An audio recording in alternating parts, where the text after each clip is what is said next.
Official national bureau report युवराज doctor Keshav आचार्य गोस्वामी।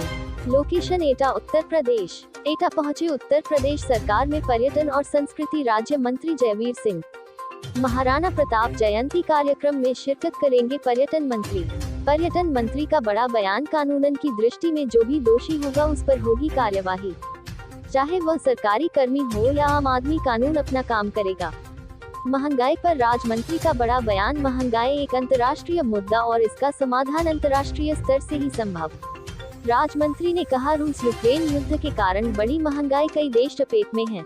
भ्रमण पे उसका टूर सुरक्षित महसूस न करे तब तक कोई भी पर्यटक उस प्रदेश में कभी यात्रा करने का मन नहीं बनाता है। लेकिन हमें खुशी है कि 17 से 22 के कार्यकाल में जिस तरीके से आदरणीय मोदी जी ने प्रदेश में कानून का राज स्थापित करने का काम किया, वो एक प्लेटफॉर्म तैयार हुआ पर्यटकों के लिए। आज पूरे हिंदुस्तान नहीं, विदेशी पर्यटकों को भी ये विश्वास हो गया है कि उत्तर प्रदेश की यात्रा करने में उनका जीवन, उनकी संपत्ति, उनकी यात्रा सुरक्षित है। इसलिए पहला प्लेटफॉर्म तैयार।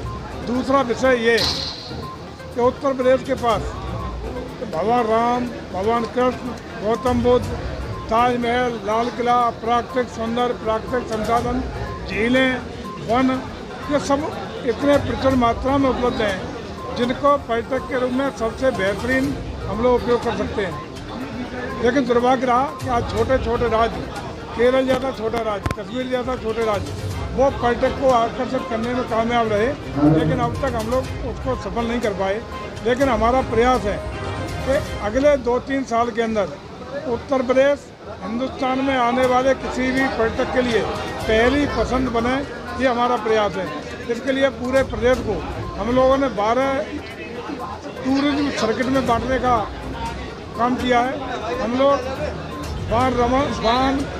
राम वन गमन पथी हो, चाहे शहीद सर्किट हो, चाहे गौतम बुद्ध का सर्किट हो, तमाम ऐसे सर्किट तैयार कर रहे हैं जो टूरिज्म को जोड़ने का काम करेंगे और जल, थल, नभ तीनों तरह से कनेक्टिविटी देने का काम कर रहे हैं। उसी क्रम में पहली कैबिनेट में उत्तर प्रदेश में हम लोगों ने हेलीपोर्ट बनाने का, 4 हेलीपोर्ट बनाने का निर्णय लिया है। एक गोवर्धन की परिक्रमा मार्ग के किनारे, एक आगरा एक्सप्रेस वे के किनारे, एक प्रयागराज में संगम तीर्थ के किनारे, एक लखनऊ में मीरा रमाबाई अम्बेडकर मैदान। हम लोग क्रूज के द्वारा हम बनारस में और भगवान राम की जन्मभूमि अयोध्या में क्रूज के द्वारा जल परिवहन की भी सुविधा दे रहे हैं। हम लोग संग्रहालय भी बना रहे हैं जो आकर्षित करेंगे। हम लोग अलग अलग तीर्थ स्थलों को भी विकसित कर रहे हैं। हम लोग इको टूरिज्म बनाने के लिए पहला प्रयास किया है जिसमें कई विभागों को जोड़